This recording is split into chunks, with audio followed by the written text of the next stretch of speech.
Hoy tenemos un acto más del 75 aniversario, no es el último, pero casi, estamos ya a las puertas. Hace poco más de un año, aquí mismo se presentaba el cartel del 75 aniversario, a cargo de don Antonio Aguilera Sánchez, capataz del Paso y ex vicehermano mayor, y poco después continuábamos con una misa por el año de la fe, una conferencia que hablaba sobre el año de la fe, que impartía el señor vicario. Después tuvimos una Navidad nazarena, que este año se va a volver a repetir. El día, ya lo podemos anunciar, aunque al final la hermana mayor también lo dirá. El día 20 de diciembre, viernes, tendremos aquí el grupo joven de la hermandad, los niños haciendo una obra de teatro infantil navideña, junto a la coral Armiz y el grupo de flamenco Duende. Hemos hablado de diversos aspectos de la Semana Santa a lo largo de este 75 aniversario. Manuel Domínguez nos instruyó hace un mes sobre la propia historia de la Iglesia Mayor como sede canónica del Nazareno. Hablamos del origen y el sentido de la Semana Santa, en fin, y hoy casi ya damos por finalizado el 75 aniversario. Teníamos claro desde el principio lo que hemos venido diciendo siempre, la austeridad y el recogimiento de estos actos, puesto que no entendíamos que no estaba la cosa como para hacer derroches económicos en ninguna historia que hiciera que perdiera el sentido del 75 aniversario y el sentido de la hermandad. Entonces, poco a poco, de forma humilde, hemos ido haciendo todo esto que ustedes han estado viendo y de lo que esperamos que haya sido del agrado de cuantos más mejor, ¿no? Con esto hemos pretendido que el final fuera la propia historia de la hermandad, la propia historia del Nazareno, y darle las gracias a Domingo López Fernández por la conferencia que se ha preparado hoy. Por la conferencia que se ha preparado hoy y por el trabajo que está llevando a cabo ya, porque eso sí lo podemos adelantar. Dentro de 2 años, en el año 2016, se cumplirán, como ahora veremos en la conferencia, 400 años de la devoción al Nazareno. Nos ha pedido que la imagen del antiguo Nazareno de Micael Alfaro estuviera aquí presente, va a estar muy presente, se va a hablar de él, y dentro de 2 años hará, como digo, 400 años que esa mano, junto con el resto que tristemente se perdiera, llegó aquí a Motril y se empezó a forjar la fe del Nazareno. Esos 400 años, como digo, está trabajando ya para intentar plasmarlo en un libro que intentaremos ver a la luz ese año, dentro de 2 años, en el 2016. Con esto, nada más, agradecer a Manolo Domínguez también su presencia aquí, porque él va a ser el que nos instruya en la figura y en el perfil de Domingo López Fernández. Esta mesa, tener aquí a estos 2 historiadores locales, es todo un lujo. Yo personalmente tuve el placer de compartir mesa también con ellos en la presentación de un ciclo de historia que va a organizar el Aula de Pensamiento, que está organizando. Pero hoy en la vertiente cofrade, pues ya lo digo, una estampa histórica, por llamarlo de alguna manera, y que esperemos que se repita cada vez más. De todas formas, ya quedáis emplazados para dentro de 2 años para esa presentación del libro. Así que sin más, le cedo la palabra a don Manuel Domínguez. Gracias Gerardo, muy buenas tardes a todos. Y bueno, pues presentar un acto así más con mi amigo Domingo López, para mí es pues un honor estar esta noche aquí y hablar un poco de Domingo. Hace ya pues muchos años, yo creo que casi 30 años, que empezamos a interesarnos, a trabajar en una historia de una ciudad como esta, que llevaba mucho tiempo desconocida. Y allí que nos metimos en el archivo, recuerda Domingo, a trabajar sobre papeles antiguos, papeles que no se habían abierto hacía siglos seguramente. Y empezamos a abrir un poco las puertas, a las ventanas, a nuestra historia local. Un poco trabajando en aquellos años libros como La historia de la defensa de Motril, o después Domingo el tema de la geografía de Motril y su término, que fue todo un éxito, y además la primera geografía que se hacía de Motril después de muchísimos años. Y poco a poco pues la trayectoria de Domingo pues ha ido ha derivado hacia uno de los temas que más han calado en nuestra ciudad, y ha sido la religiosidad popular, ha sido la historia de nuestras cofradías, de nuestras hermandades, de nuestras creencias, de todo lo que ha formado parte del acervo cultural desde el punto de vista religioso de nuestra ciudad. Yo comentaba con Gerardo hará una semana que si tuviéramos que hacer un repaso de la obra de Domingo López sobre la historia cofradiera y la religiosidad popular motrileña, pues estaríamos abriendo un capítulo de uno de los mayores autores que hemos tenido, yo no diría casi en Motril, en Motril el único, en Andalucía, incluso en España, que ha trabajado tanto y ha dedicado tantas horas y tantos artículos a estudiar ese aspecto tan especial de nuestra historia. Recordar trabajos sobre la Veracruz, sobre el Nazareno, sobre la Virgen de las Angustias, sobre la Virgen de la Cabeza. Recordar tantos trabajos que Domingo ha sacado a la luz pública, que ha permitido pues hacer de la historia de la Semana Santa, a hacer un amplio recorrido por nuestra historia local desde ese punto de vista.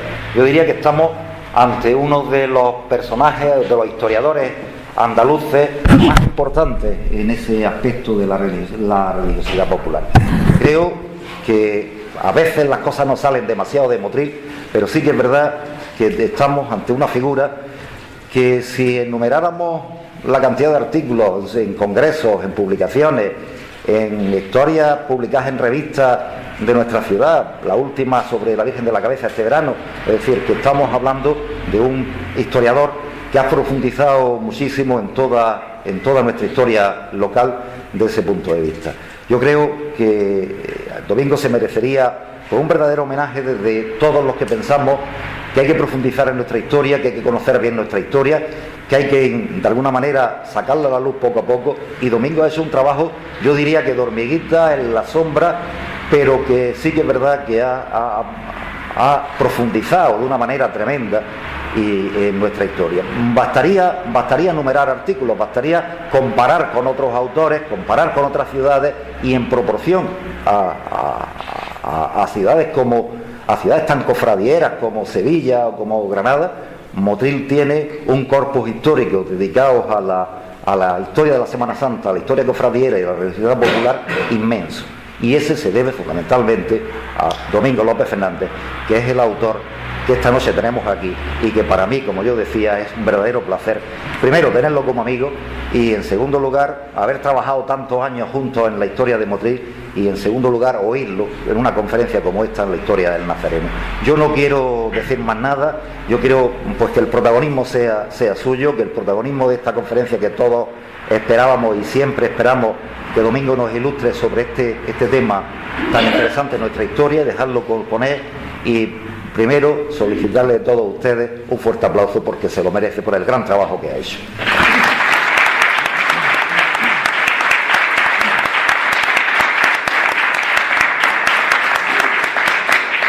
Bueno, pues realmente me siento halagado, ¿no? Primero por estar con esta concurrencia de amigos, de cofrades, y estar al lado de Manolo y de Gerardo, amigos de hace tiempo. Como bien ha expresado Manolo, comenzamos esta andadura hace ya bastantes años. Él derivó sus investigaciones hacia el aspecto económico y el azúcar, y es uno de los más prestigiosos investigadores en ese tema. Y yo, pues bueno, en el aspecto de la religiosidad popular, que es el que realmente me motiva en los últimos años a seguir profundizando en esta historia, que rescata temas pues olvidados, pero que deben de ponerse de manifiesto para conocer más la realidad de esta ciudad pues desde el siglo XVI. Sin más, porque llevamos un poco de retraso, no quiero demorar un poquito, y vamos a comenzar con la historia.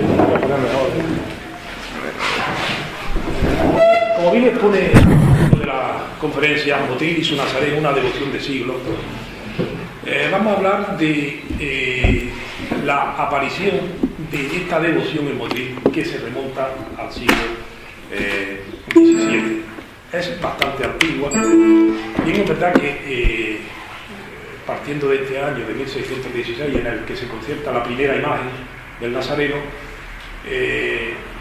consigue arraigar en la devoción del pueblo, pero no es la imagen que va a conseguir, por así decirlo, triunfar en la fe del pueblo, que es una imagen que posteriormente se encargará en 1635. Bien, hemos avanzado mucho en este tema, desde luego. Hace 20 años no se conocía nada, prácticamente nada, simplemente los avances del profesor, el padre Llore, que descubrió el contrato de la imagen del Nazareno, la imagen que tenemos la reliquia aquí, prácticamente eso y unos antiguos textos que hablaban de una hermandad del Nazareno, del Evangelista, simplemente. Pero sin embargo la aparición de nuevos documentos y sobre todo el libro fundacional de la cofradía que arraiga en esta ciudad, en entonces Villa, en 1635, ha permitido encauzar pues prácticamente hilvanar la historia hasta la actualidad, y realmente es una historia sorprendente. Yo espero no cansarme con la cantidad de documentos que he puesto ahí y imágenes, porque a veces se cuenta una historia y parece realmente cuento, ¿no? Cuando veamos cómo se encarga la imagen, parece un poco rocambolesca, pero es que está así escrita en el libro fundacional. Bien, el desarrollo de la charla va a aparecer con unas generalidades que ya fueron expuestas cuando el aniversario de la Hermandad del Gran Poder, pero es que son las que hay, ¿no? Es explicar por qué o qué significa el Nazareno. Posteriormente esa tipología, las distintas tipologías, y ya entraremos directamente en lo que es la historia propiamente, la historia de los Nazarenos. Bueno, pues aquí tenemos la representación de la sentencia, el martirio que realizaban los romanos, ¿no? Que es el fundamento del Nazareno. Sin embargo, hay un anacronismo histórico, ¿no? Porque el Nazareno representa a Jesús con la cruz a cuestas, pero evidentemente nació en Belén, que era la región de Judea. Estuvo en Nazaret en su etapa posterior a Egipto y en su etapa infantil con su familia. Entonces, ese es el primer anacronismo histórico. No obstante, los evangelios de San Mateo y San Lucas pues hablaban ya de que sería llamado el Nazareno, ¿no? De todas maneras, podemos ver ahí la cruz como Pilato mandó escribir el título de Jesús Nazareno, Rey de los Judíos. Este era el martirio que se llamaba Servile Supplicio, que estaba dedicado pues sobre todo a esclavos y a criminales, es decir, a actos realmente graves. Y por tanto hay otro anacronismo histórico, como Jesús, el Rey de los Judíos, el Hijo de Dios, fue sometido a este martirio, ¿no? Eso no ha cuadrado nunca en lo que era la religiosidad, ¿no? Pero evidentemente la figura del Nazareno pues se ha identificado en los siglos con la figura de Jesús cargado con la cruz. Bien, Domingo, un segundillo. Vamos a probar. Es que nos ha fallado a última hora. Mira, mira.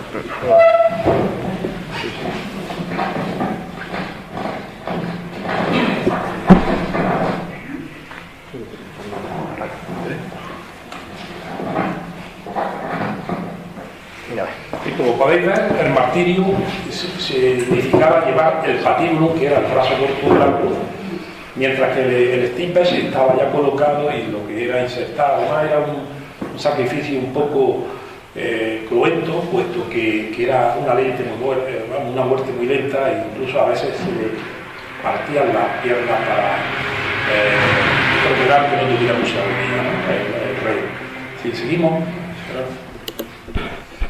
Bien, entonces a raíz de la muerte de Cristo comienzan a representarse las primeras figuras de Jesús con la cruz a cuestas. Esta, el sarcófago paleocristiano de la Pasión, el número 771, podemos ver aquí cómo se representa ya el Calvino del Calvario. Sin embargo, es el cirineo el que lleva la cruz en la posición que llama la cruz al revés. Hay otras escenas de la Pasión que están divididas por estos intercolumnos, la oración de espina, por ejemplo, los soldados que estaban en el sepulcro y que aparecen dormidos cuando Jesús es elevado a los cielos, incluso el crismón con las letras de Cristo en griego, la X y la P. Jesús ante Pilatos, podemos pasar a la siguiente. Pero hay una representación también que es muy significativa, como es esta en la iglesia de Santa Sabina, en donde están representados en distintos cuarterones pues la pasión completa, la oración de los magos, Moisés, Jesús ante Pilatos, el camino del Calvario. Es difícil intuirlo, pero sí tenemos que fijarnos en esta parte baja, donde aparece, si pasamos a la siguiente, la tenemos más en detalle, la representación otra vez de Jesús cautivo ante Pilatos. Otra vez aparece el cirineo portando la cruz, muy similar a la anterior, la cruz al revés, y Jesús, se puede ver aquí, una representación que sigue reiterándose. Este en concreto es una caja relicaria y digamos, tiene la misma significación, ¿no? La cruz al revés, esta vez sí es Jesús el que la porta, aparece Poncio Pilato en el lavatorio de las manos, incluso la negación de Pedro por el gallo que está aquí, ¿no? Imágenes que nos dan lugar a es una representación muy antigua, a los primeros años de la cristiandad.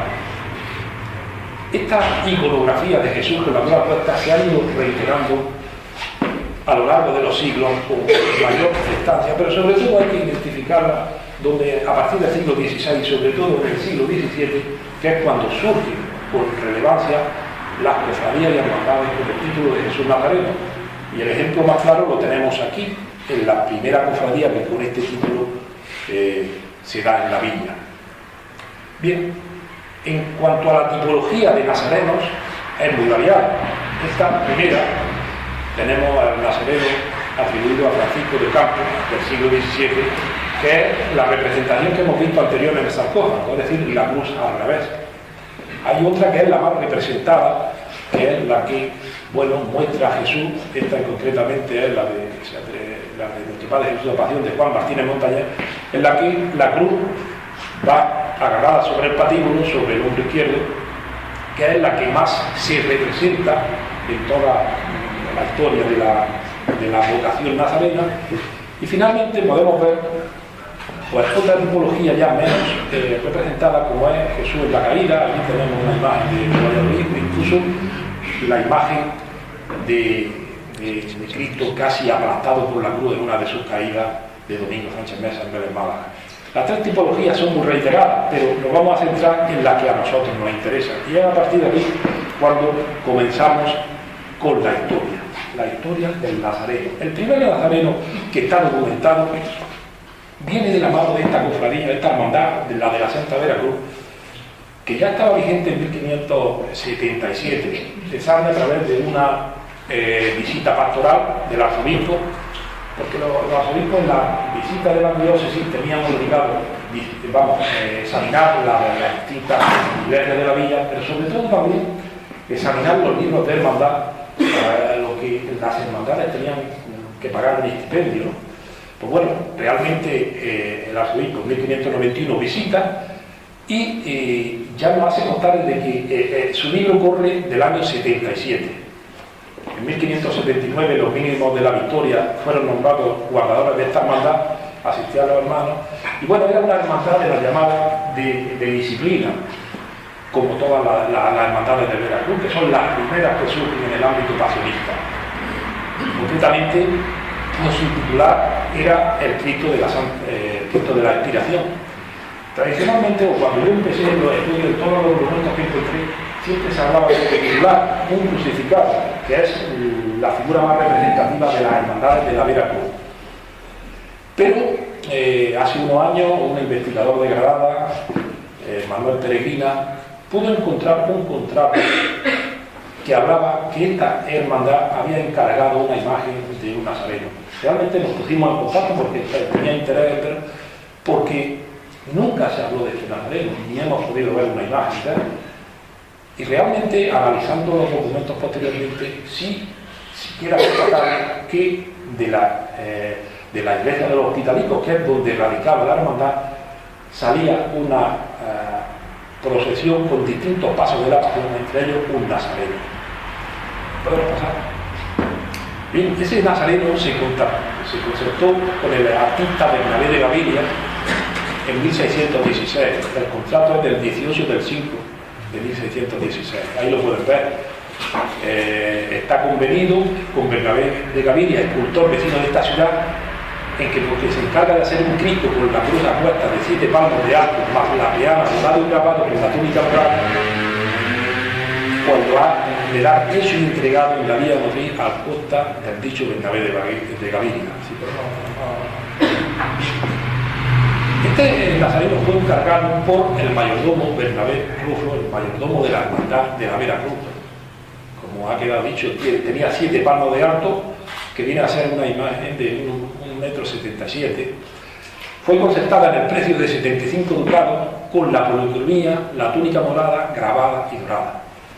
Ese, realmente, el texto que viene está transcrito realmente, se debía de entregar en la primera semana de Cuaresma de 1617. Y si lo pueden ver, Bernabé Rufo lo ha de dar y pagar al dicho Bernabé de Gaviria de esta manera: 10 ducados que recibió en mi presencia y testigo de que doy fe, y 20 ducados le dará para el fin de agosto primero y otros 20. Es decir, ellos dejaban concertado ante los escribanos una carta de pago, un contrato en el que la hermandad se tenía que atener al pago concertado por la imagen. Realmente no hay una imagen que nos pueda aclarar cómo es esta imagen. Yo traigo aquí esta imagen en concreto de Archidona porque fue realizada por Pablo de Roja. Pablo de Roja, Bernabé de Gaviria sí estuvo trabajando en el taller de Pablo de Roja, y por similitudes en la escultura son muy similares, es decir, él aprendió allí, y podemos ver que es una imagen de talla completa, aunque como puede ver ahí el lado derecho es recto porque posiblemente podría estar en otro estado, pero se puede ver la expresión serena y dulce de la cara, esa postura un poco alicaída, con los pies que dejan ver perfectamente la anatomía,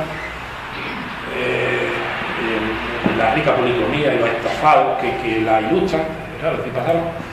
O por ejemplo, si vemos el mismo rostro prácticamente de la cofradía de Santa Cruz de Jerusalén y Santa Elena, ¿no?, que radicaba en el convento carmelita de Granada y que hoy está en Huertos Vega. Si podemos ver, pues prácticamente es muy similar en lo que es el trabajo de la túnica, ¿no?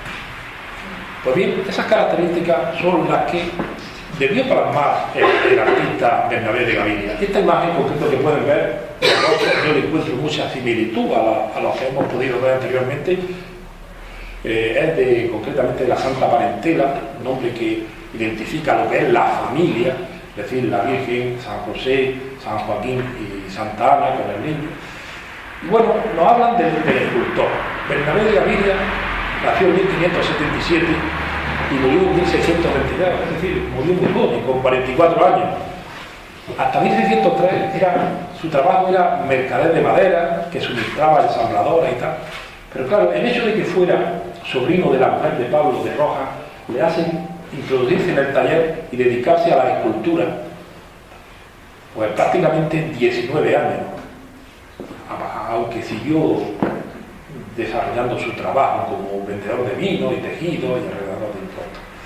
Pero hay una serie de obras, su obra no es muy prolífica desde luego, porque 19 años no da para mucho, pero ahí podemos ver pues la obra, por ejemplo, el retablo mayor del convento de la Casa Grande de San Francisco en Granada, el apostolado en madera de la Catedral de Granada, que componen 10 figuras en talla completa, o incluso pues, encontrar también la Virgen de la Nieve de la Gama.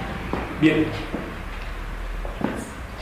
este es el primer nazareno que realiza esta cofradía, que se llevaba a sus hermanos de luz, hermanos de sangre, disciplinante, realmente imponente, porque salía a Jueves Santo al atardecer, y realmente una procesión en la que la sangre fluía a base de mortificación de Dios, de exponer realmente a la fe y a la devoción del pueblo que salía a ver esta auténtica manifestación de fe. Pero bueno, de aquí tenemos que pasar al nazareno que arraiga en la devoción de la villa, el nazareno que realiza Micael Alfaro. Ahí tienen la reunión fundacional de los cofrades, que fue en 1635, el 25 de marzo.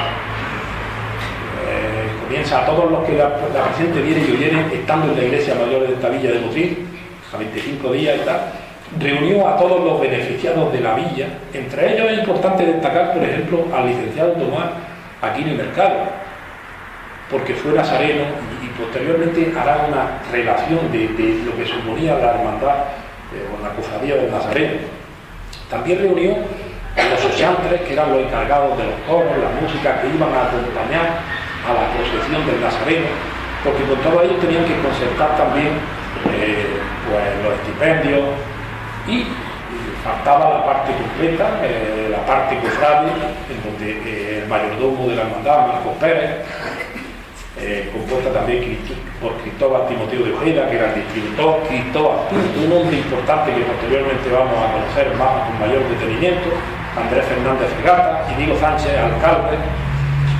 Bueno, todos ellos se reúnen y otorgan que han visto esa escritura de fundación de la cofradía y su aprobación de la licencia por el señor doctor Lucas Vela de Sayonara. La licencia, ahora posteriormente la veremos, era el documento que la curia granadina otorgaba a la cofradía para que pudieran ejercer su manifestación de fe. Bueno, pues podemos pasar un poco. Ese es el libro del Nazareno. El libro del Nazareno realmente impone porque es un libro bastante grueso, todo manuscrito, encuadernado en piel de vaca, y ahí tienen, por ejemplo, las escrituras en donde surge o relatan lo que ellos pretendían, los cofrades. Deseaban fundar una cofradía en nombre de todos los hermanos que están sentados y que se asentaron para el bien de las ánimas, este es importante el texto, de los buenos cristianos que quisieran entrar en ella por la mano de Jesús de Nazareno y su bendita madre, y ha de haber en ella las condiciones siguientes. Bueno, como he dicho, se redactan en 1635 y nos encontramos pues las reglas. Se concentran en 7 artículos. El primero, ¿dónde radica? Radica en la iglesia mayor, en donde dice lugar desde el que ha de partir la procesión que dedican a sus titulares el Viernes Santo al amanecer. Realmente, cuando llega la imagen tampoco se ha podido localizar, no identifican en qué capilla está, pero bueno, realmente es una procesión que impone. El primer año no tienen imágenes, pero realmente saldrán a la calle con una serie de elementos que son el origen primitivo de lo que va a ser conocido en Motril como la Judea. Ellos hacen constar en sus estatutos, sus reglas fundacionales, que si surgieran inconvenientes, la cofradía pudiera trasladar a cualquiera de las 5 ermitas que existían en la villa. Nuestra Señora de la Cabeza, San Antón, en el barrio de Capuchino, San Roque, que es la primitiva iglesia del Carmen, San Sebastián o los hospitalinos. Pero es curioso, hacen una cláusula en la que prohíben que lo puedan hacer desde un convento de los señalados en la villa. En este caso, el de la Victoria y el de los franciscanos. El articulado, el número 2 del articulado, hablan de los enseres. Ellos han de encargar un pendón de color dorado para que presida los actos oficiales y un grupo histórico que ya detallan específicamente cómo es un Santo Cristo con las duras puestas y Nuestra Señora, que recibirá el nombre de la vocación de Nuestra Señora de la Amargura, San Juan y la mujer Verónica. Y se nos ha de dar en la dicha iglesia mayor donde estén y en el cabo parte que estuvieron. Estamos hablando en un castellano antiguo, pero es tal como lo dejaron escrito en su estatuto. El artículo número 3 va dedicado a los aspectos asistenciales en favor de los cofrades fallecidos, porque incluso pues, tenían sus actuaciones benéficas con ellos, pero bueno, en concreto hacen un pendón y 4 asas para el entierro, porque cada hermano tenía pues, su entierro. Y era una manera, es decir, la cofradía, aparte del culto, en este siglo tenía también un sentido de lo que puede entenderse hoy como una aseguradora, ¿no? Es decir, se aseguraban tener pues, un entierro digno y además las misas que posteriormente la hermandad le iba a dedicar para el buen recaudo de sus almas.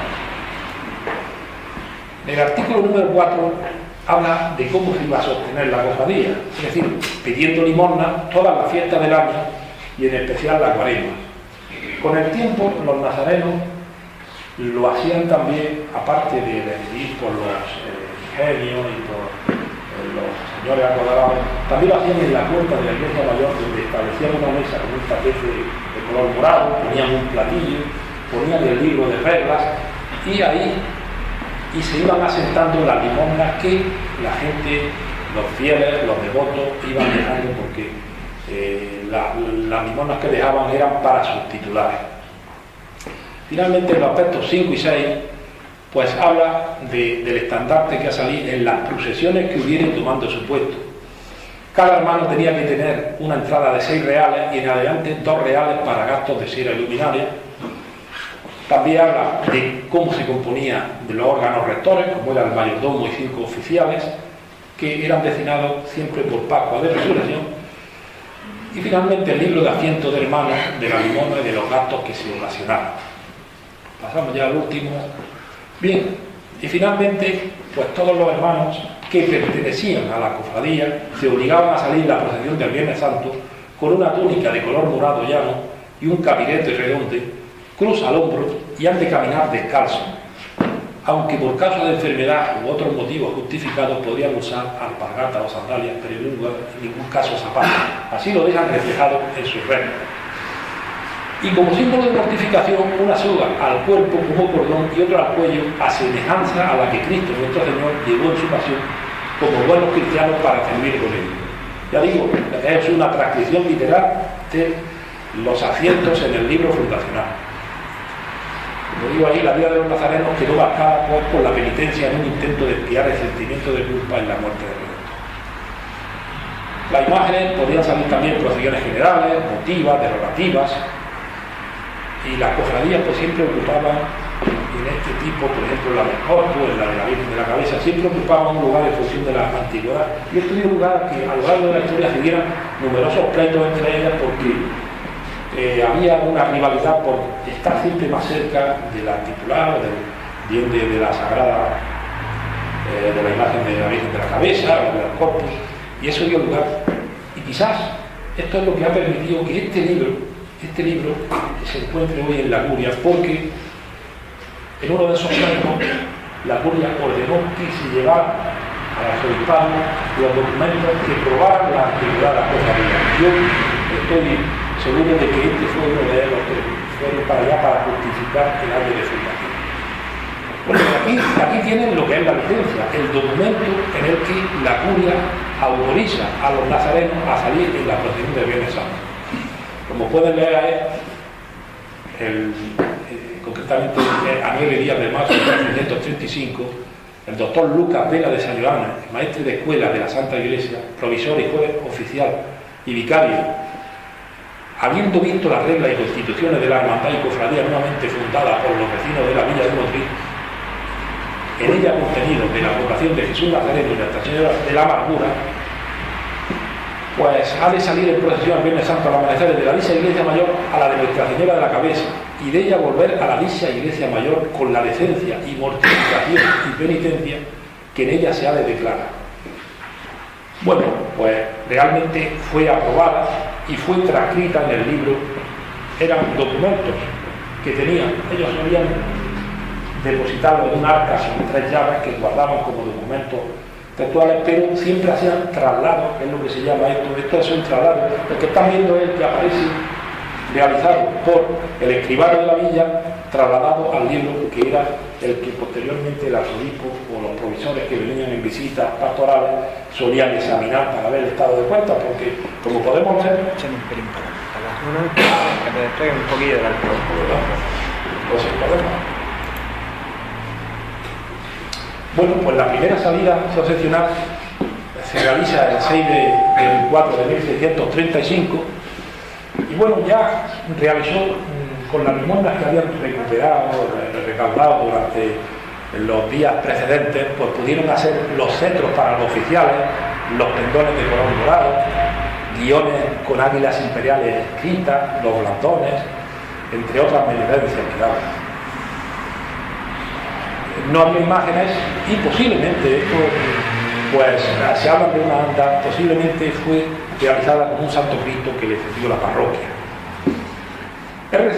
Resulta significativo que en este año, 1635, entre los gastos que realizan, hablan de una armadura para Simón Cirineo y armas para los armados, es decir, la cohorte de elementos, de sayones, de soldados romanos que van a componer la Judea motrileña. Aquí radica el origen de esta institución que tanta repercusión ha tenido y tanto ha dado que hablar a lo largo del siglo, prácticamente hasta 1930, en que fue prohibida, ¿no? Así. Bien, pues nos encontramos que la Cofradía del Nazareno encarga la imagen, las primeras tres imágenes, la imagen de nuestro Padre Jesús Nazareno, la Virgen de la Amargura y la imagen de la Verónica. La imagen que estamos viendo está datada, es una fotografía datada el día 13 de enero de 1936, prácticamente meses antes de que desapareciera la imagen, ¿no? Pero podemos ver que el día 23 de septiembre de 1635 la Junta de Gobierno exponía en su libro que tenía necesidad de hacer el Santo Cristo Nazareno con la cruz puesta, Nuestra Señora y la Mujer Verónica, las santas para ellas, para su adorno y servicio de la cofradía, para la procesión que se hace el Viernes Santo por la mañana. Como he dicho, la historia es un poco rocambolesca, pero ordena a su escritor, que era Cristóbal Pinto, porque este señor tenía un familiar del Santo Oficio en Málaga, Diego Pinto, que haga allí las gestiones para ver cuánto costarían la realización de estas imágenes. Del mismo modo, eso sí, lo especifica de las que están en el convento de la Victoria de Málaga. Cristóbal Pinto envió sus cartas a Diego Pinto, su tío, para que concertara la hechura con un escultor que se llamaba Micael Alfaro, que en principio pidió 300 ducados, es decir, 3.300 reales. En este precio no estaban incluidas las vestiduras, pero que serían de la misma forma que la de la imagen del convento de la Victoria, es decir, dotadas de movimiento para realizar los pasos dramatizados que se iban a realizar en la calle. Cuando las cartas vienen de vuelta a Madrid, la cofradía consideró que era demasiado elevado el precio y volvió a remitirle cartas que rebajara, que en aproximadamente, concretamente dice, para que se concierten las tres imágenes en 185 ducados, es decir, en 2.000 reales.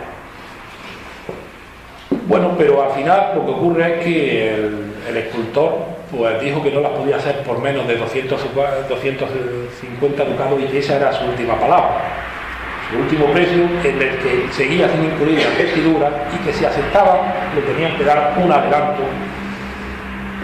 En concreto, tras deliberar y aceptar la elección, pues remitieron 600 reales en señal de anticipo.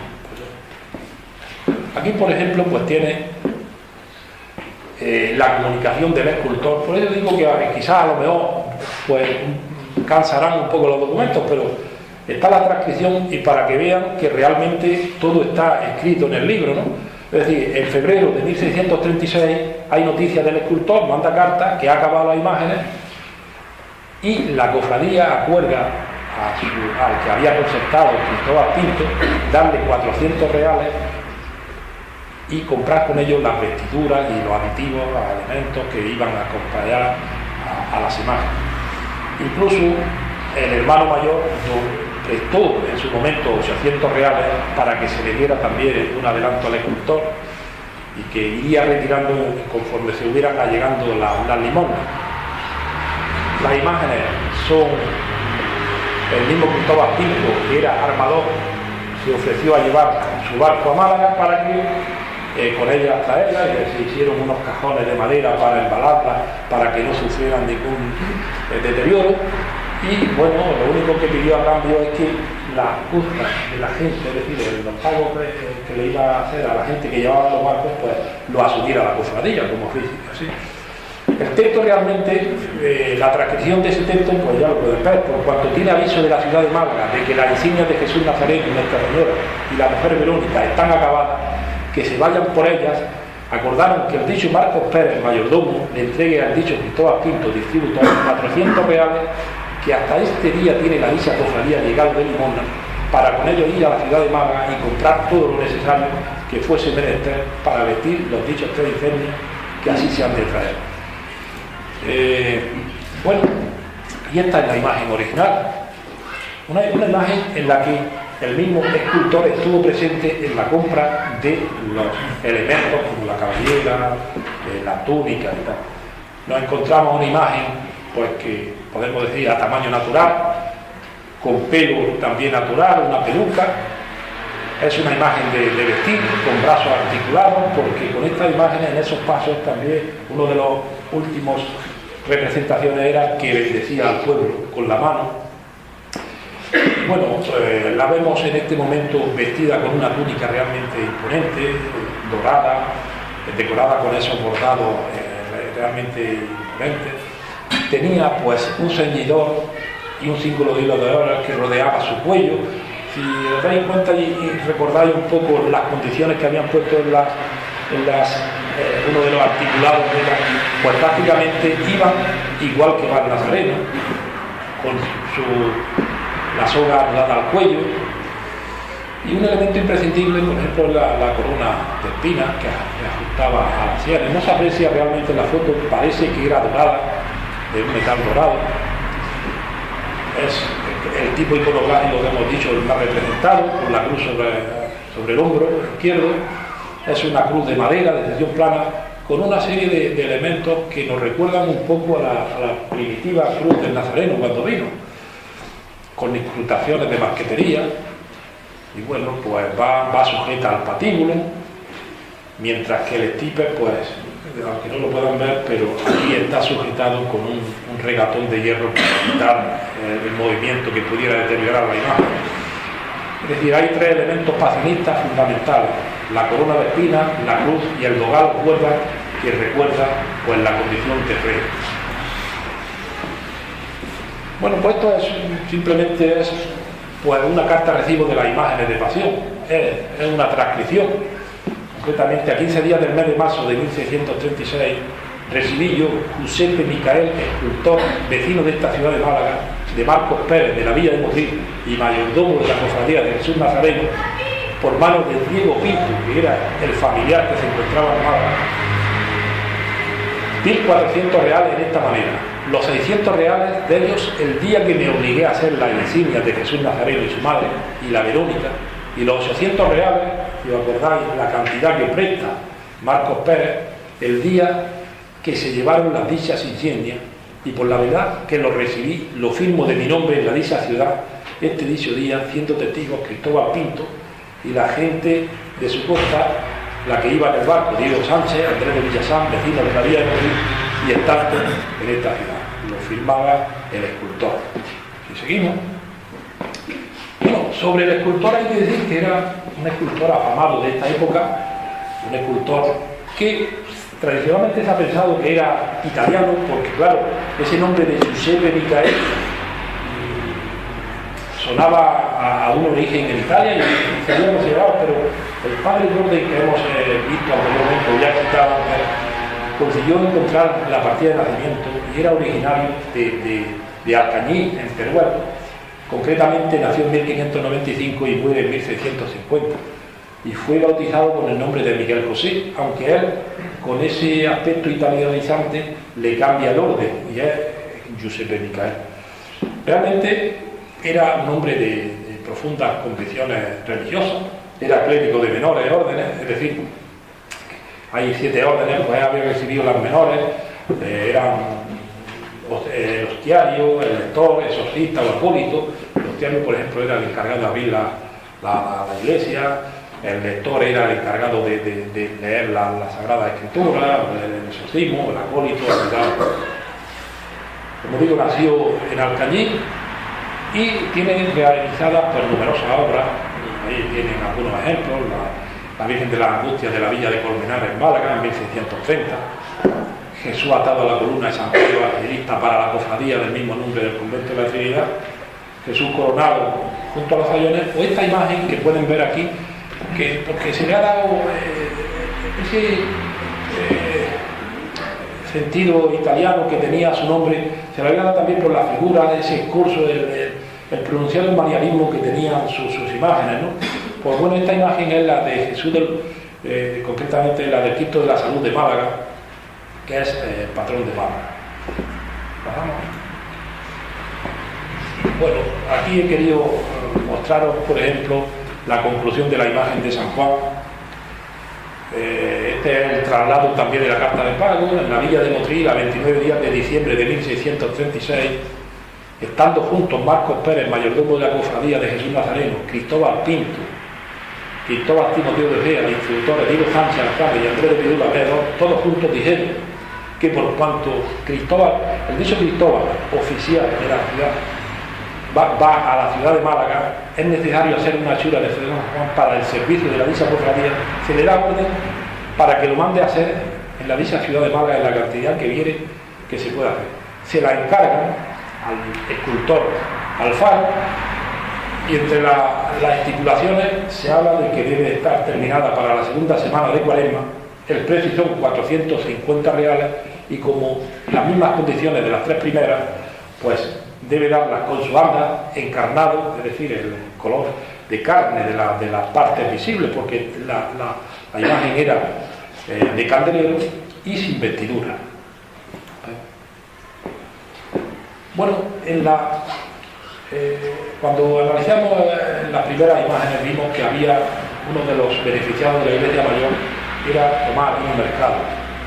Tomás Aquino Mercado fue hermano de la cofradía de Nazareno, y en su obra La historia de las antigüedades y excelencias de la villa de Motril, Antigua Sesi, hace una referencia a lo que significaba tanto la procesión de la Vera Cruz como la de los nazarenos. Concretamente, el relato que él hace dice así, hablando de la Iglesia Mayor: de esta Santa Iglesia salen el Viernes Santo dos procesiones, una por la mañana de los nazarenos, con todos los pasos e insignias de la pasión, es de las grandes y devotas que se hacen en España, y otra a la tarde del entierro de Cristo.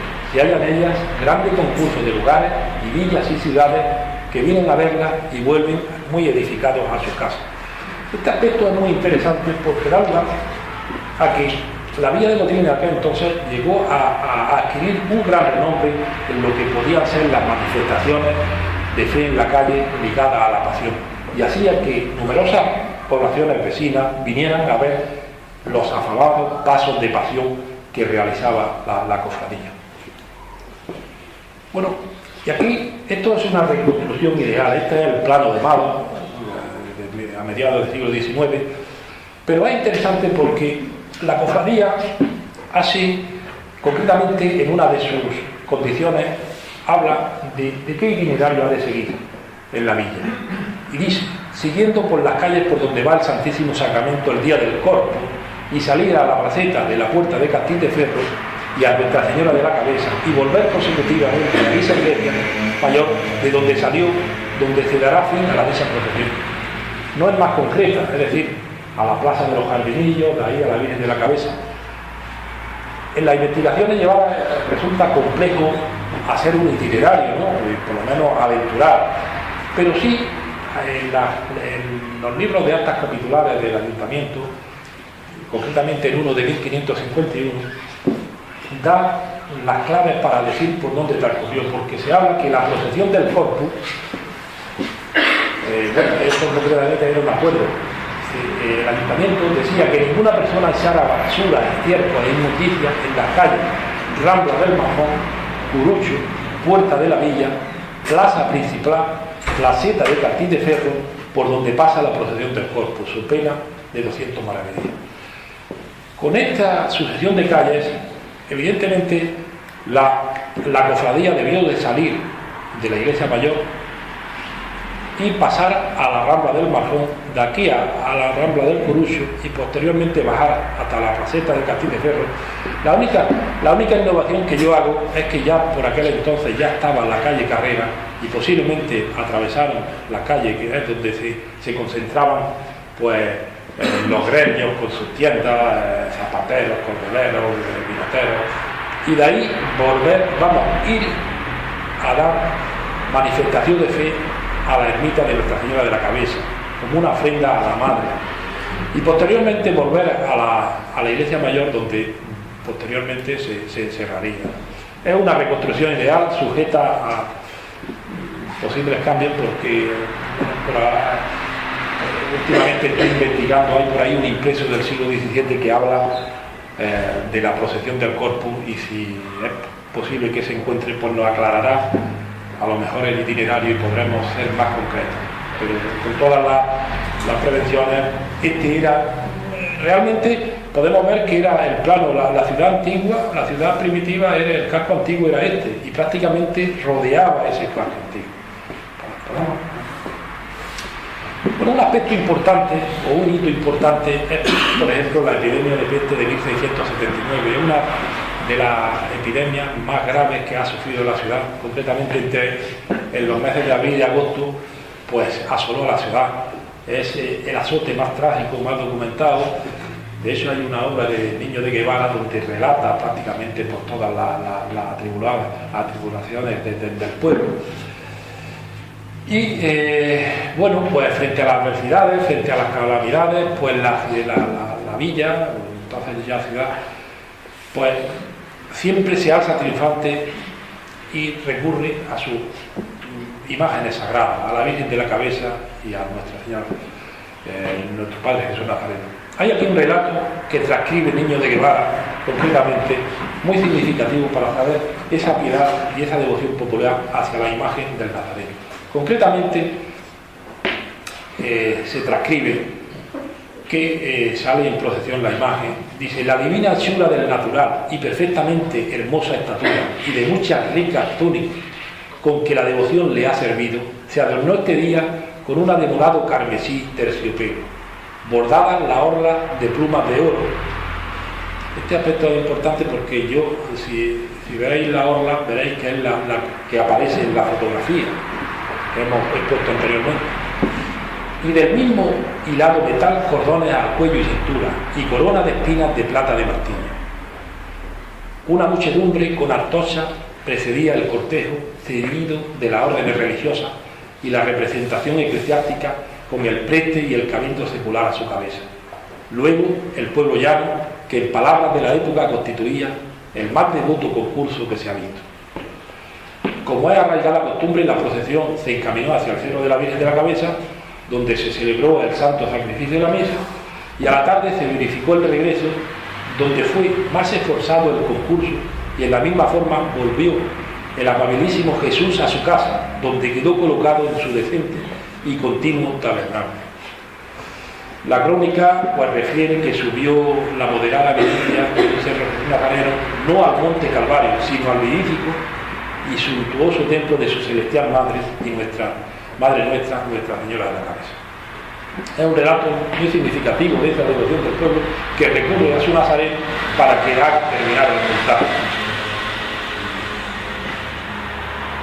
Bueno, sobre esta imagen del Nazareno se habla también de cómo terminó el contagio y también una nueva alusión a la imagen del Nazareno. Llegado el día 13 de junio, festividad de San Antonio, el contagio pareció menguar. Un día más tarde salieron del hospital 79 purificados, es decir, sanados ya, a los que la ciudad le facilitó nuevas vestimentas y ya extenuados, y con alborozo los condujeron a dar las debidas gracias al colmado beneficio al Supremo Señor en su divina imagen de Jesús Nazareno, de donde humildes, obsequiosos, pasaron reconocidos a darla a la milagrosa imagen de Nuestra Señora de la Cabeza. Bueno, el relato sirve para identificar las dos grandes imágenes devocionales de este pueblo desde el siglo XVI.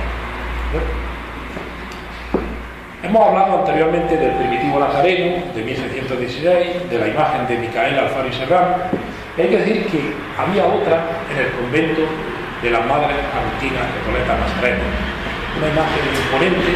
Esta, a diferencia de la de Alfaro, no la de la Hermandad de la Veracruz, era en talla completa, a tamaño natural y de una gran expresividad que realmente debió de realizarse por un reputado maestro.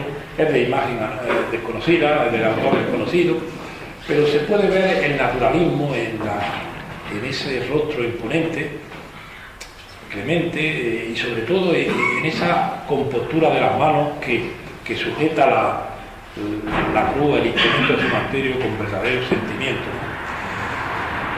Porta la cruz sobre el hombro izquierdo, hay un leve giro del rostro hacia el lado derecho y bueno, agarra el patíbulo, como he dicho, con consentimiento, hace caer incluso pues, el peso sobre el pie izquierdo, que aparece levemente flexionado, y con una mirada baja, contemplativa, suplicante. Lleva también la corona de espinas, el cordón típico que hemos dicho, uno al cuello y otro a la cintura, de la misma forma que el Nazareno de Alfaro. Y hay que decir que, según la tradición, la imagen fue donada por la Casa Ducal de Alba a la fundadora, Sor Sebastiana de la Cruz. Una imagen que nunca procesionó en la Semana Santa.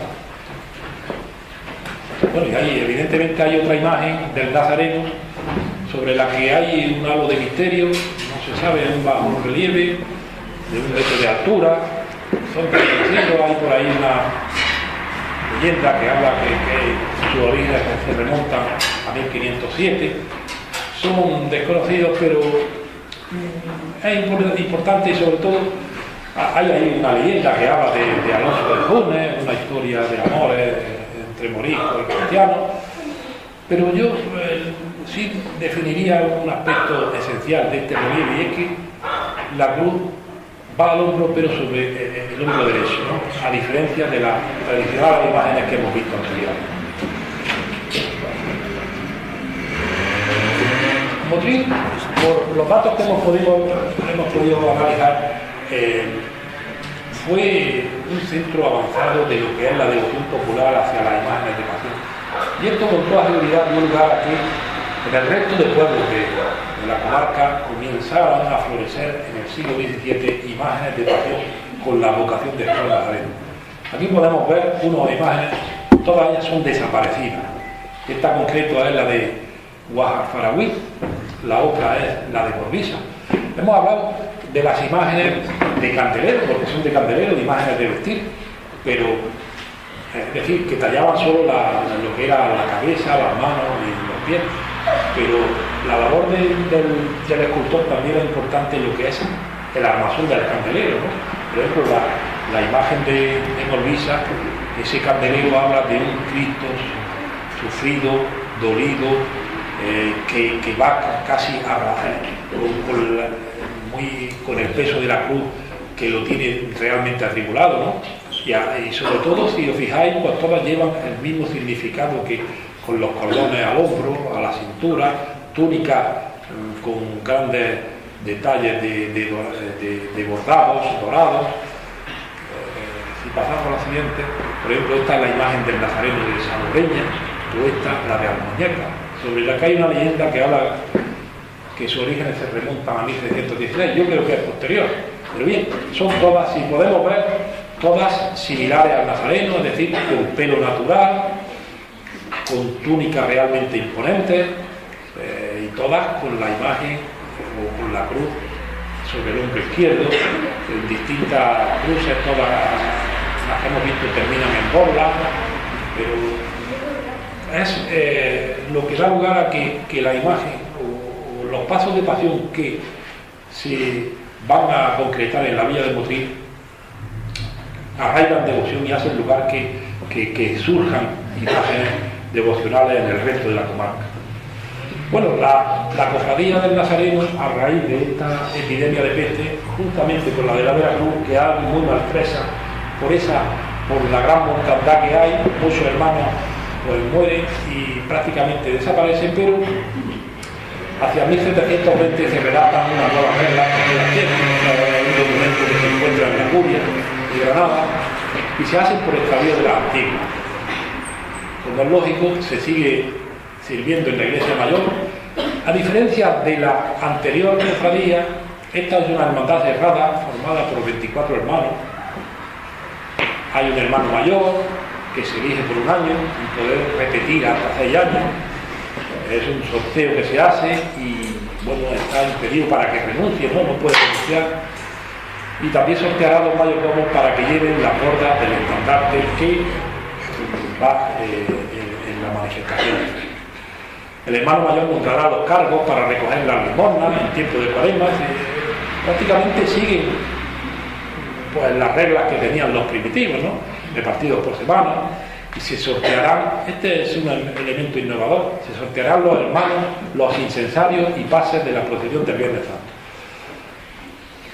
Bueno, la procesión, como es lógico, sigue la costumbre, con las 4 imágenes de pasión, y los horquilleros han de ser los hermanos de la hermandad.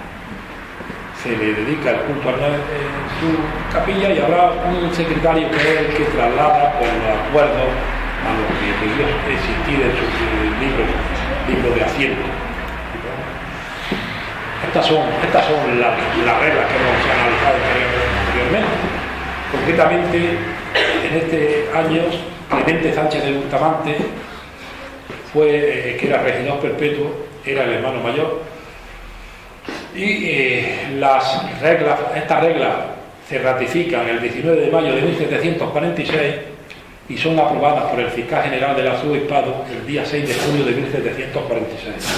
No obstante, hay otras constituciones posteriores de 1752, fueron aprobadas curiosamente en el santuario de la Virgen de la Cabeza, tenían una imputación trinitaria y una procesión del Viernes, reiteran la procesión del Viernes Santo por la mañana, los cofrades han de llevar la túnica de color morado también, se eligen, y es lo que he dicho anteriormente, los hermanos para recaudar limosna entre los ingenios, había también cerrada con número de hermanos, las 4 imágenes son las que procesionan, y bueno, pero es importante también el aspecto de que se incorporan los incensarios ratones y otra vez se habla de los pasos, los apóstoles, la escuadra de judíos.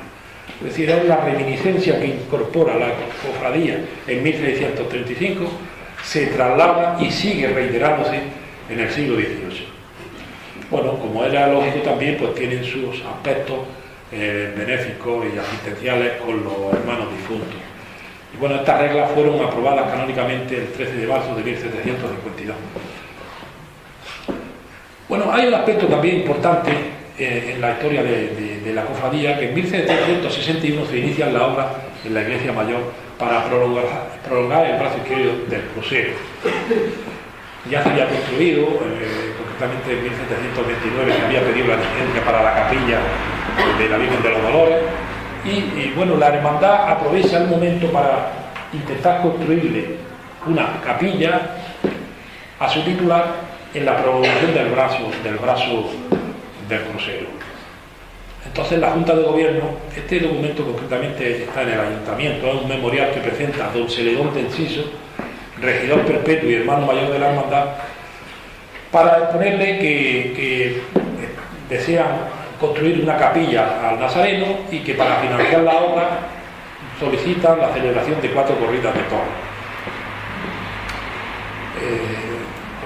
Pasamos y unos años después, en 1764, nuevamente dirige su súplica, pues este concreto está en la Chancillería, una nueva súplica donde vienen a exponer que la dicha sagrada imagen se asiste con la limosna que se juntan sus hermanos por no tener otro fondo, y estando para su mayor veneración construyendo una capilla costosa en que se ha de colocar dicha imagen por la general devoción que se le tiene por todo el pueblo, y no habiendo con qué costearla, han arbitrado el medio de hacer una corrida de novillos para con su producto ayudar al costo.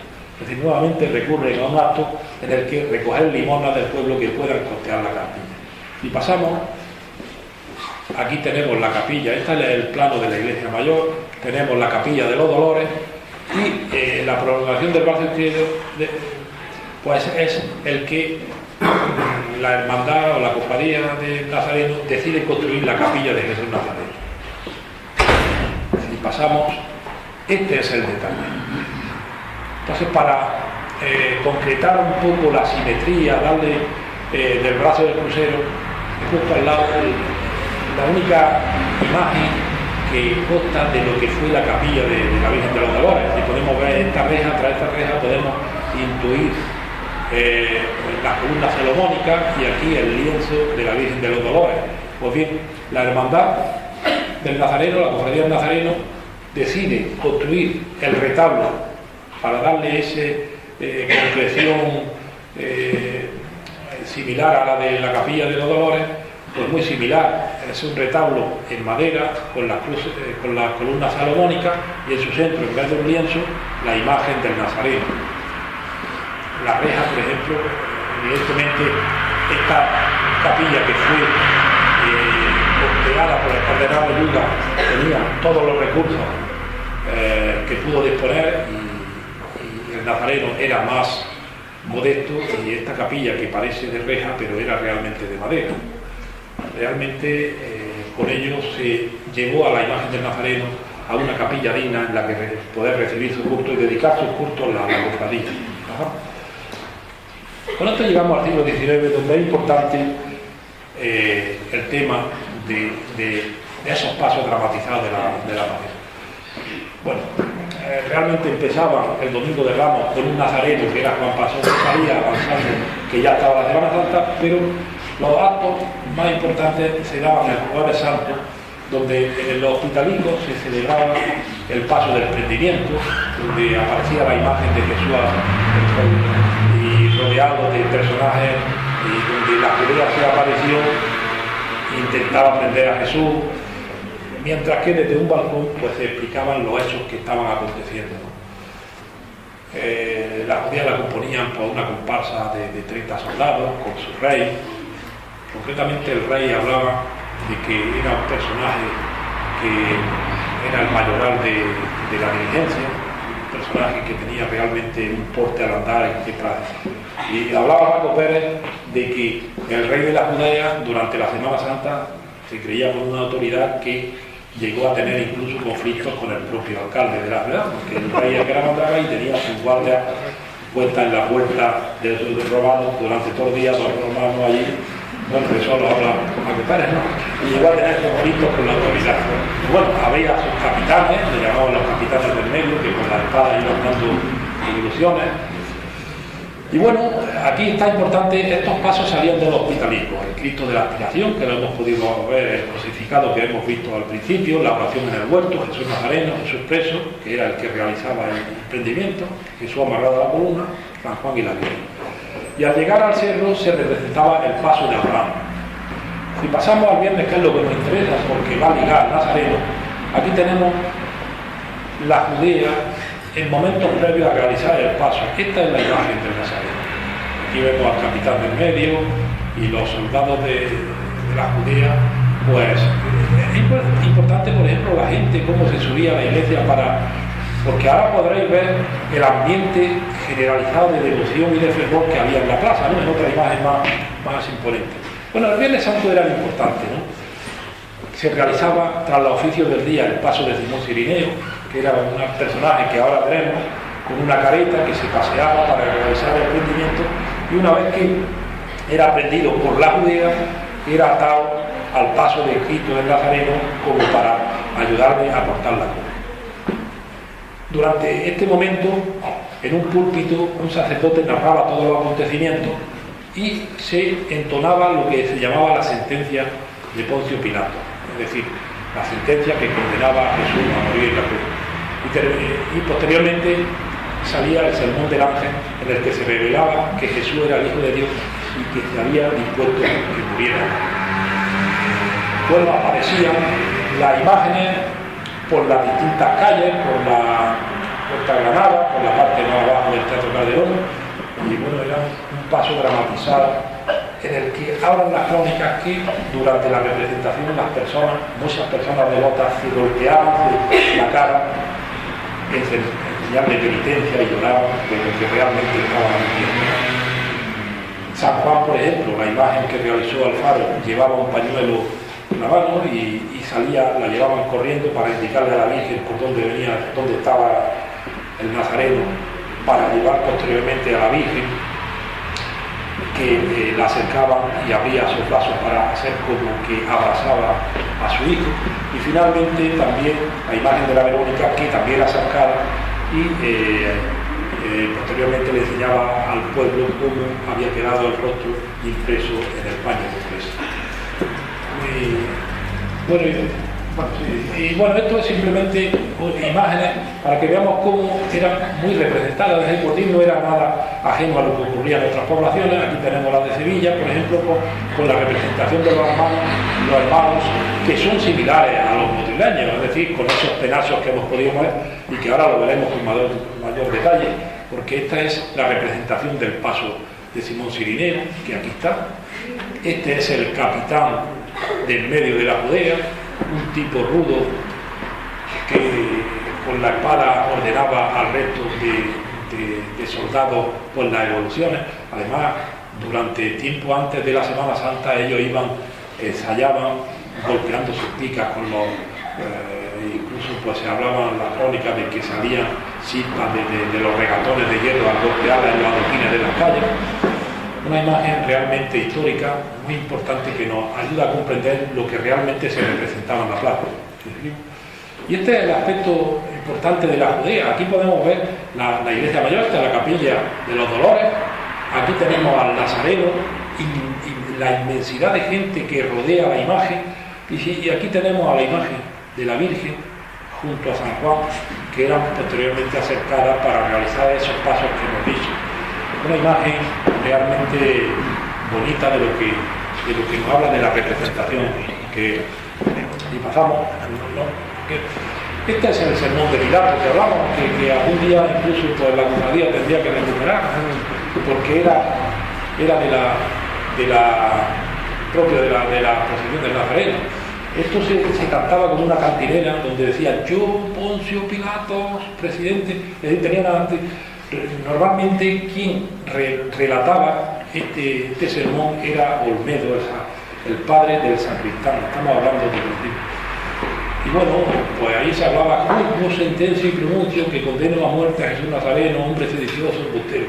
El texto es el real, está recogido de la prensa de la época y el que quiera pues se le puede después facilitar si quiere todo el texto, pero es realmente pues muy parecido también al acto que realiza la hermandad de Jesús Preso, ¿no? Y muy significativo, ¿no?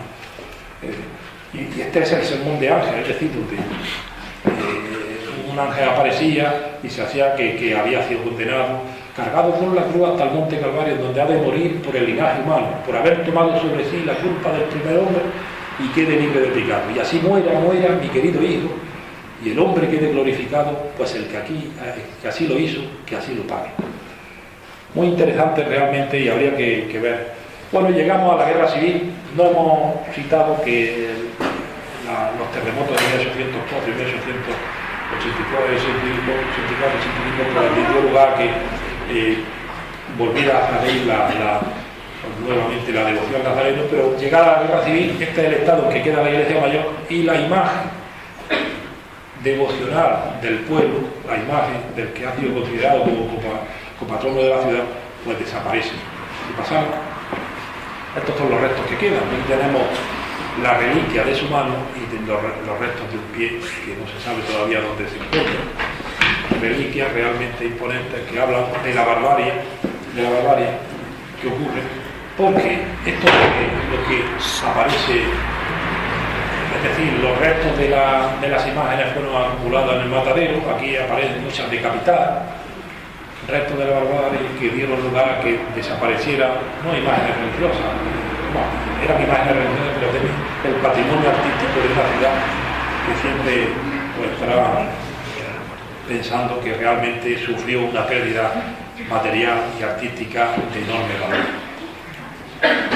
Lo mismo ocurre en Salobreña. Su Nazareno, por ejemplo, pues apareció entre restos y aquí podemos ver la cabeza del Nazareno también, y todos pues restos decapitados, fragmentados. Bueno, esto da lugar a que, pues bueno, en 1938, pues una devota mujer encarga, doña Emilia Jiménez Ollá, encarga esta imagen a un escultor, Antonio Martínez Olaño. La imagen es terminada en 1938, como consta en una plaquita que hay, pero sobre ella todavía existen realmente aspectos desconocidos, no se sabe cuándo fue producida y tal. La imagen es imponente también, la del escultor, un cuerpo anatomizado. y doña Emilia Jiménez Ullá la dedicó a la memoria de su marido Luis Cuevas Jiménez. Prácticamente la imagen debió de permanecer en su casa durante 1938, si pasamos, porque en 1938 esta nota del Faro nos hace ver que no estaba en la iglesia, es decir, hablando del 18 de enero del 28, en la nota referida al 13, dice: el pasado jueves día 13 se conmemoró en Motril la fecha de triste recordación del 84, que hasta el advenimiento de la República venía celebrando esta ciudad en piedad y fiesta votiva. El templo de la Encarnación se encontraba repleto de fieles a la hora de la misa solemne a las 10 de la mañana, y la Virgen de la Cabeza, patrona de Motril, presidía el altar, faltando en esta conmemoración la imagen de nuestro Padre Jesús de Nazareno, patrón de la ciudad, que todos los años bendecía por este día los campos de la vida. Si pasamos,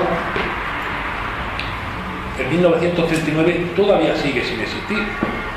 Es decir, el 17 de enero, hablando del día 13, pues se habla de que en la iglesia de las Madres Dominicas se celebró el 13 de enero, y concretamente, después del Evangelio, ocupó la Sagrada Cátedra el padre Agustino Ricardo Imaz, que pronunció una elocuente oración. Comenzó preguntando dónde estaba el Nazareno, patrón de Motril, aquella imagen venerada que adoraban por este día todos los motrileños, aquella imagen que bendecía a Motril y a su vega en la noche del 13 de enero. Realmente yo creo que debió de venir entronizada en la Iglesia Mayor en el mes de marzo. Pasamos. Y bueno, aquí tenemos la imagen del escultor Antonio Martínez de Rayo, con una imagen, ya lo hemos descrito anteriormente, la imagen imponente. Si pasamos, es un reputado escultor que tiene numerosas obras de imagen, religiosas, profanas, de todo tipo. Hay una tesis doctoral que está hecha. Yo tuve ocasión de hablar con Manuel Cano Granados, que es el autor y la tiene bastante bien documentada y se encuentra depositada en la Universidad de Granada. No ha sido publicada, pero sí que es verdad que Martínez Olaya puso todo su saber en la imagen que hoy es vuestro objeto de culto. Aquí tenemos, por ejemplo, este nazareno que es del mismo autor que lo presentó en 1941, y las diferencias son pues, muy significativas. Aquí podemos compararla a las dos, y evidentemente el rostro que tiene nuestro nazareno imponente, con ese rostro con esa mirada baja, cejas fruncidas, esa mirada que plena de sentimiento, y sin embargo, pues el nazareno Cano Granado, el modelado es, aunque es una imagen de talla completa, pero es más vasto, con menos detalles y un poco prácticamente menos inexpresivo. Bueno, Nazareno en 1939 es trasladado a la iglesia de la Visitación y permanece hasta 1943, en que es reabierta al culto la iglesia, y en 1946 se dan los primeros contactos para reorganizar la cofradía que a partir de su fundación le va a dar culto, ¿no? Se realizó un Vía Crucis al amanecer, presidido por el padre Jesús Nazareno, y hay que destacar la labor de Laureano Rodríguez Barbero, un nazareno del PRO también, porque utilizando el medio del Faro, pues siempre llamó a la reorganización de las cofradías y hermandades para dar lustre y esplendor a la Semana Santa de Motril. Esta frase fue célebre, ¿no? Motril por su Semana Santa, que une a muchos motrileños en una meta común, como era conmemorar la pasión y muerte de Cristo. Bueno, y el 18 del 4 del 47 se redactan los estatutos de la cofradía, que fueron aprobados por don Balbino Santos Olivera, arzobispo de Granada, el 20 de septiembre del 47. Se reúnen pues, 46 hermanos, por primera vez el 22 del 47, en Junta General, en los locales de Acción Católica. Y según la prensa decía que era gente joven, perteneciente a los sectores del comercio y banca. La idea fundamental, pues celebrar actos de penitencia y sacar en posesión a su titular el Jueves Santo. Si pasamos, y podemos ver una de las imágenes, pero esta va ligada a lo que es al 13 de enero. La salida inaugural, pues reunió a los cofrades con su túnica y capirote dorado, con el escudo cofrade dorado. el símbolo amarillo y contemplante, había el frente, pues en la cruz guía con un sudario de seda blanca. Posteriormente veremos una imagen que recuerda este acto, escoltada por 4 faroles que fueron donados por hermanos, y en el centro el estandarte, la bandera con seda con el emblema de la cofradía, es decir, un acto realmente imponente. Aquí tenemos otra imagen donde ese acto inaugural del 48 en Nazarena estrenaba un trono sobre el que se alzaba, según la prensa, un monte adornado con cactus y otras plantas, destacando su rostro y testa que estrenaba cabellera, corona de espinas y relucientes potencias de plata. Bueno, la procesión fue escoltada por la Guardia Civil. Y bueno, en esta aquí se han identificado al personaje que en la procesión estaba. Si pasamos. Bueno, estas son unas escenas inéditas que salen hoy por primera vez de la Semana Santa del 52, donde se puede ver, pues, cómo, porque desde el año 49 la sección de cornetas del Frente de Juventudes acompaña a la Semana Santa motileña, y desde que se constituye el nazareno fue su patrón. Aquí podemos ver, pues, imágenes, el esplendor de la salida desde la iglesia mayor, con la gente apretada en la iglesia. Aquí hemos dicho con la cruz con el sudario. Este es el regreso ya para el cielo. Y bueno, pues con la centuria del Frente de Juventud formada. Aquí el hermano mayor honorario, don José Carrasco Barra. Y bueno, imágenes realmente que recuerdan el esplendor de esas primeras procesiones de Semana Santa ligadas al Nazareno. Importante, desde luego, pues que en el 53 la cofradía estrena, pues, el paso de Nuestra Señora de la Esperanza, que también es tallada por el artista Antonio Martínez Olaya, el mismo que realizó el Nazareno. Imagen que, según la prensa, ha llamado poderosamente la atención y que fue costeada con la aportación de los hermanos, en especial don Luis Martín Cuevas y doña Eladia Jiménez. ¿Seguimos? Y bueno, digamos que el ejemplo del Nazareno cunde y da lugar a que surjan también bellas iniciativas, como por ejemplo en las Nazarenas, donde la pérdida del Nazareno del siglo XVII, pues, es sustituida por la imagen de Domingo Sánchez Mesa en 1949. Y seguimos, claro, una imagen imponente también, que llega en abril del 49, impresionante, que sigue los modelos clásicos del siglo de oro, como era habitual en el escultor Domingo Sánchez Mesa. Podemos ver que está captada en movimiento, con el buste asado que descansa sobre un pecho, y sobre todo el detalle de las manos recuerda mucho a la primitiva imagen de las nazarenas que desapareció en la Guerra Civil.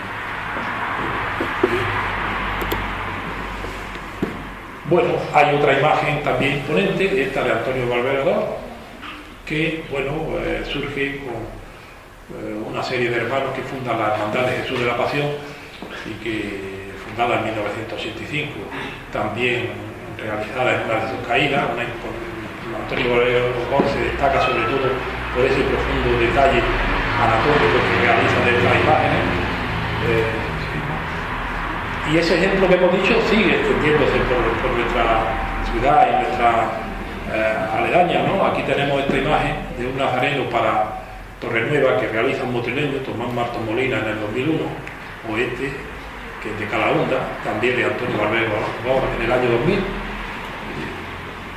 o este de Vélez, que por el rostro se sabe ya quién es el autor, desde luego, de Domingo Sánchez Mesa, en la que he podido encontrar el contrato, ¿no?, que dice: por una imagen de Jesús Nazareno en talla en madera policromada y la cruz que le acompaña, 1.500 pesetas de la época.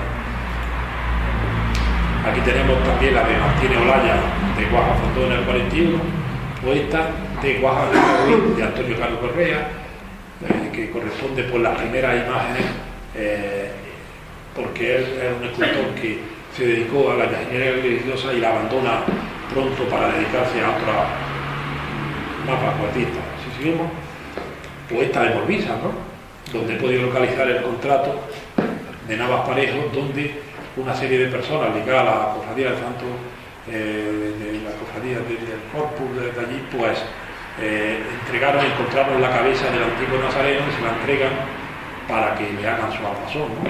seguimos. O esta que es importante también, y he podido encontrar el contrato, porque es de Palmaburgo, el célebre escultor malagueño. Entonces esta es el Nazareno de Otiva, que aunque parece, bueno, está en la iglesia sin la cruz, pero es del año 40, es pino tallada, en madera de pino tallada y policromada, con la cruz de madera. Bueno, eso es lo que ponía el contrato, ¿no? E imitada madera africana en el más puro estilo de la imaginería del siglo XVII. O bueno, Salobreña, ¿no? Donde la imagen que hemos visto antes que desapareció, pues le encargan una nueva, a pesar de que habían encontrado la cabeza, pues le encargan una nueva a Navas Parejo en 1940, o al Muñeca, donde enseguida vemos los rasgos otra vez nuevamente de Domingo Sánchez Mesa en 1947, que es cuando la realiza. Siguen existiendo, es decir, la devoción nazarena se ha extendido mucho, esto ligado a las cofradías, por ejemplo, este nazareno de Antonio Díaz Fernández, también de la Muñeca, en los marinos, o esta de la herradura, también de Antonio Barbero, aunque era también está como Jesús preso, pero es un nazareno. Y con esto yo creo que ya no canso más, yo simplemente decir que hemos visto historia. La cofradía del Nazareno en 1635 realizó su historia y ha venido aparejada a lo largo, y hoy los tienen unos buenos devotos, unos buenos que han sucedido en el culto y la devoción al Nazareno. Nuestro patrón, y ellos siguen haciendo y escribiendo una página de nuestra historia más reciente. Muchas gracias.